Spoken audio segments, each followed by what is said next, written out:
Hey guys, you can see that these are the wheat plants in the farm.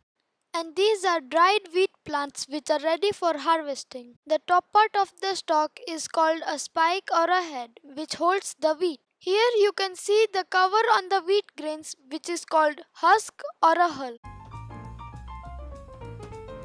In the olden days, people used to beat the stalks on a hard wooden log.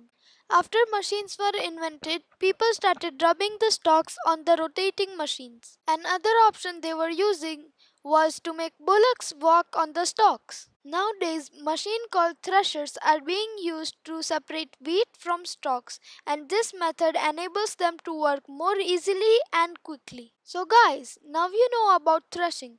In the next video, we will learn about winnowing. If you enjoyed this video, be sure to give it a big fat thumbs up. And if you have any questions, be sure to comment down below. And if you like my videos, be sure to subscribe to my channel. And that's it.